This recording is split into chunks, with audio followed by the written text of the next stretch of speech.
Hello, ladies and gentlemen. This is Eddie Marcus again. I choose to talk to you tonight on the subject exploitation. It is a common experience.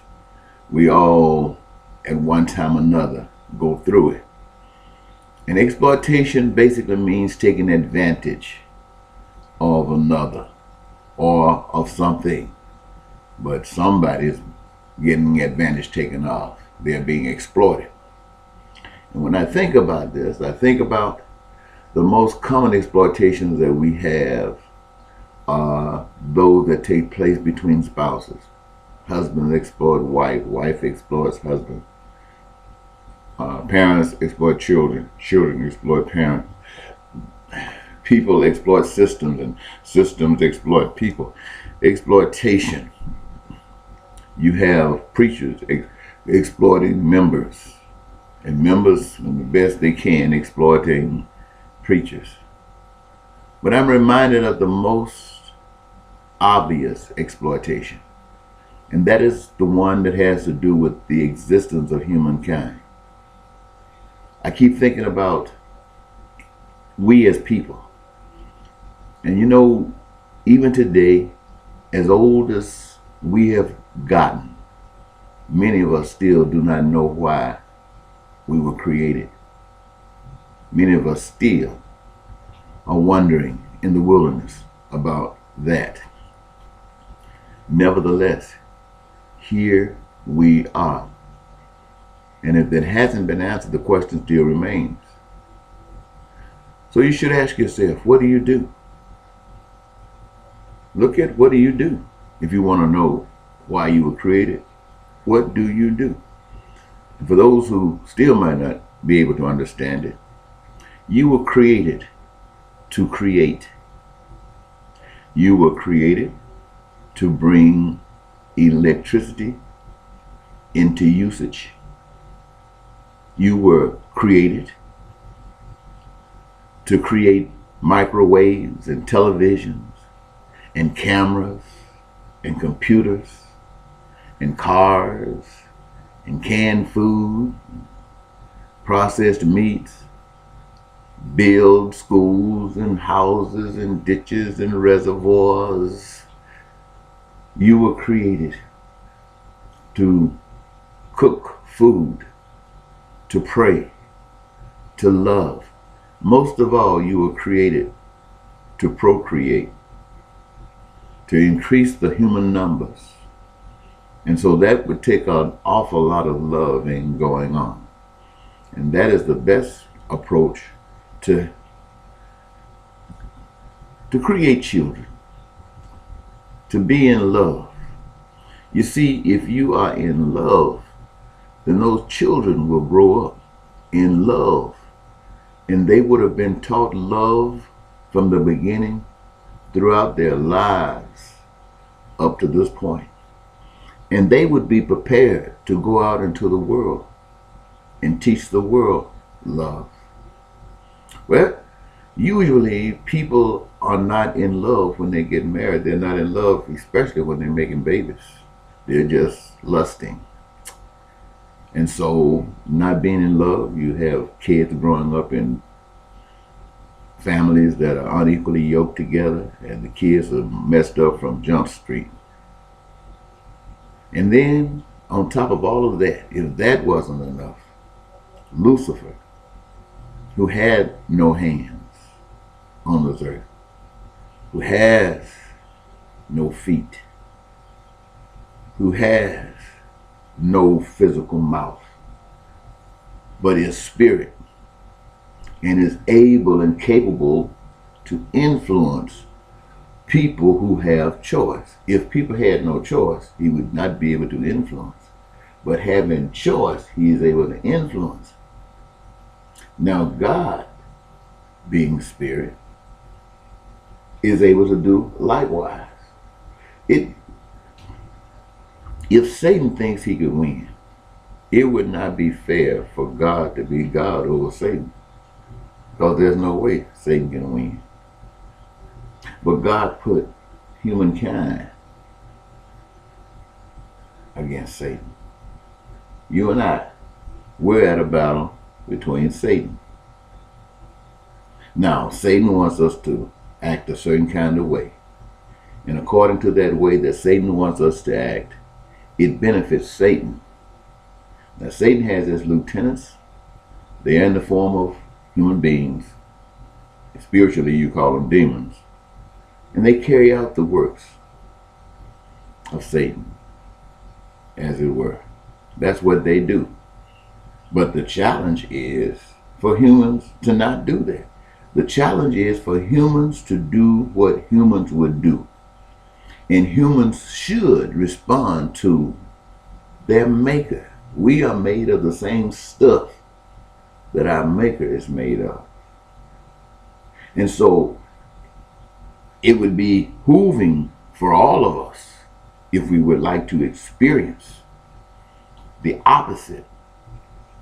And when I say opposite, those who work for Satan, they still got problems. The problems don't go anywhere. Life just seems to be a little easier for them than it is for those who do not reap rewards for living in sin, living in hell. But yet and still, this is a form of exploitation. Rather than being able to build cars and radios and transistors and airplanes and ships for the benefit of humankind, we do it for Lucifer, who is doing it for himself, which means taking from the rest of us who can't access, so that he can control it through human beings, and they can reap rewards, human beings. And it would appear as if humankind rejected love, rejected God, rejected compassion for one another to serve ourselves. Because that is the true motivation that causes us to go towards Satan, in that he puts in our mind and in our understanding that we individually are number one. We are number one. And whatever we do has to benefit each of us. Benefit we, benefit I, first of all. And if it benefits somebody else, so well and so good. If it benefits and I can still exploit and get more, so well and so good. See, that's what we're dealing with when we're dealing with the absence of love. So yes, we are being exploited at every walk of life. We are being exploited today. Right now, there are those of you who have listened to me and you know and agree that everything I have just shared with you is absolutely true. You already have experienced it. But yet, I can tell you that God has a plan. God Almighty, the one that you say you know, has a plan that will wipe away all of your debt, that will wipe away your sorrows, dry the tears from your face, and put a smile on it and bring you into life like you've only dreamed of in the past but never experienced. God has a plan that can bring you into that today. But you would not accept that plan. God knows it, I know it, and you know it. Because you would not accept that plan, you strategize voting for Hillary Clinton or some Democrat, if you are a Democrat, or whoever the Republican representative is. Those are your choices in your mind. And you know they're not going to bring you any closer to relief than any of the past presidents, at least the last two. I know we can identify with the last two real well.